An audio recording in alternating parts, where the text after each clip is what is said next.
about to show you something that may get you hooked into the Gundam franchise. If you like giant robots fighting in wars and hot women using them, then you'll for sure like what I'm going to be presenting here. This is Mobile Suit Gundam Battle Operation Code Fairy. Mobile Suit Gundam Battle Operation Code Fairy is a game that was released all the way back in 2021 for both PS4 and 5. Its manga adaptation began publication in the same year on December 25th with 4 volumes and 23 chapters. The game was developed by BB Studio, while the manga was made by Shuei Takagi. The story centers around an all-female secret Zeon unit called Noisy Fairy that is led by Alma Sterner and is in direct command by Cecilia Zabi. The unit attempts to break through the deteriorating battle in North America during the One-Year War, facing the harsh realities of war while also creating strong bonds with the teammates. In simple terms, Code Fairy is about a team of women trying their best to survive the One-Year War while bonding with each other, also having to face the brutal realities of war. You may be wondering who are the characters that the story focuses on? Well, I'll tell you. Like I said, the main person who leads Noisy Fairy is Alma Sterner, a young girl who is kind towards the people around her, very optimistic when it comes to things, and is protective of her teammates. She is the heart of the entire team. In battle, she is always the one to charge in first. You got Mia Brinkman. She was first a regular engineer at a company named Zinmad, then became a mobile suit pilot when she got to Earth. She likes to be analytical and likes to calculate things. Mia is basically the brains of the team, and in battle she serves as a role between radar operator and artillery unit. She'll tell you where the enemies are coming from while also raining down heavy ordnance on them. The third member being Helena Hegel, somebody who is mature and usually composed. She has this big sister archetype to her. In battle, she is a sniper picking off enemies from afar. Those are the 3 that mainly are up in battle fighting. You also got those who don't fight. You got Killy Garrett, who used to be a regular pilot, but Cecilia picked her up to basically command and watch over the entire team. Barbara Harvey is an intelligence officer that is giving out mission briefings. The final character being Ermela Grubber, who is just a mechanic in charge of fixing and upgrading mobile suits.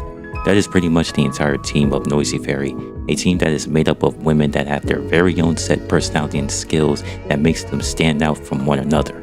There are characters in the Federation, but I'll get into them later. For now, let's start with the manga first, then talk about the video game later. The Gundam Code Fairy manga was published right after the game was released, serving more as an adaptation. It has 4 volumes with 23 chapters and pretty much covers the levels of the game. The manga is a lot more character driven when it comes to telling the story, going into depth of how the characters got to where they are. There are chapters where it explains a character's backstory. In chapter 6, it gives context to a character named Lilith Aiden, somebody who is a part of the Earth Federation. She lost her parents when the colony drop happened, which leads her to having a deep hatred for the Principality of Zeon. In the beginning, she was a lot more angry and driven by rage, but at the end she became a lot more cold but understanding. Chapter 7 explains Alma's backstory, where it opens up that she struggled with trying to be useful to people since she was a kid, having to hide her true self from people. Her parents literally made her enlist in the army. Alma was first in a program where she was being tested on, then Killy found her and decided to take her in. Chapter 8 goes into Helena's origins. When she was a kid, she stole food just to feed her little sister, but things went badly when a group of thugs robbed them. When she got older, she volunteered in the military as a regular infantry soldier, sworn to keep honing her skills. She would later get picked up by Killy and join Noisy Fairy. You get the idea. The manga is really character driven when telling this story, giving depth into a lot of the characters who are the main focus or not. That's enough about the characters. Let's talk about the art. As you can see, the art is really good looking with multiple pages having a lot of details put into them. Everything is nicely drawn and there was never a single panel where it was inconsistent with its art style it was shooting for. You can tell what was going on when reading every page, including the fight scenes. Overall, the art is great and is really clean looking. Now that's enough with the manga, so let's get into the video game. The Gundam Code Fairy game has a lot of things going for itself. The game is connected to another game that is Mobile Suit Gundam Battle Operation 2, which is a free-to-play multiplayer game where you fight people using a variety of mobile suits from the Gundam franchise. Code Fairy is a single-player game that uses the exact same engine along with using the same assets and mechanics from GPO2. Now, I'm familiar with Battle Operation 2 and have played the game since 2020. It's what got me into the Gundam franchise. You don't need to worry about having to download Battle Operation 2 in order to play Code Fairy. Code Fairy is its very own game that you can buy and download without Battle Operation 2. Like I said, the game has a lot of things going for itself. The main campaign has a total of 15 levels with one extra one at the end. There is a section called Another Mission where you get 6 extra levels just playing as the characters. You got a game mode called Simulator where you can play in 3 different game modes to earn stuff. Situations is a mode where it gives you a variety of levels to enjoy. Cosmetics are levels that give you a specific cost using mobile suit and while respawn time has been shortened. And lastly, training, which are just tutorial levels from the campaign you can play. In the gallery, you can unlock a lot of things just by playing the game. You can unlock animated cutscenes, which looks decent. You can unlock characters, collect a huge roster of different mobile suits, unlock visual art, and even unlock background music. The game has a good replayability just because there is a good amount of things to unlock.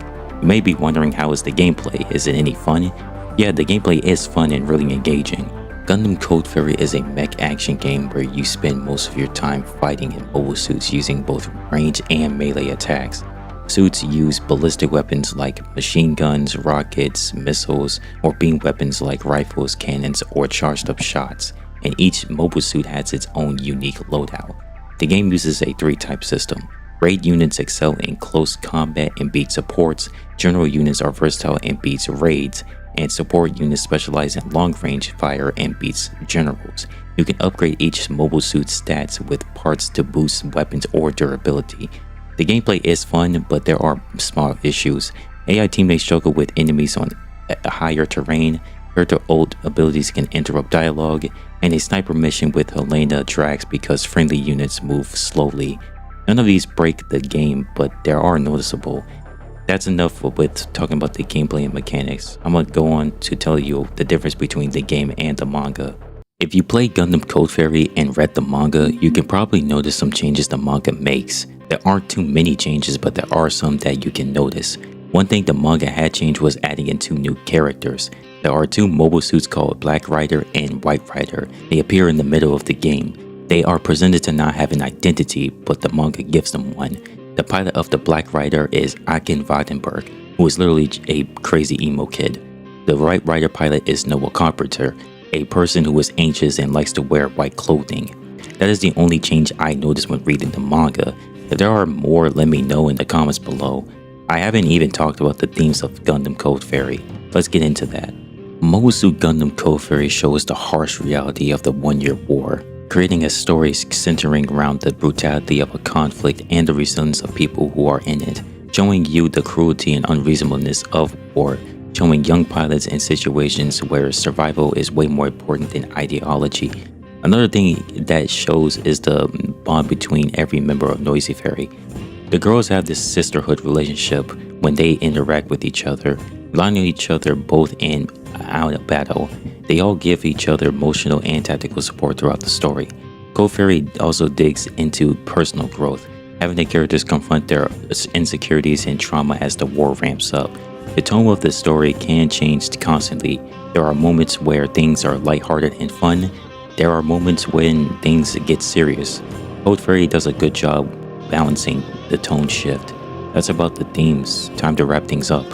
I can't find all the chapters of the manga. I only read through chapters 1 through 17. I searched all over the internet, going through random manga and comic websites just to find chapters 21, 22, and 23, but I couldn't find them anywhere.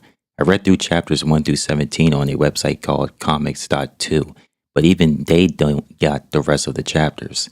If anyone is able to find the chapters 21 through 23, let me know in the comments below.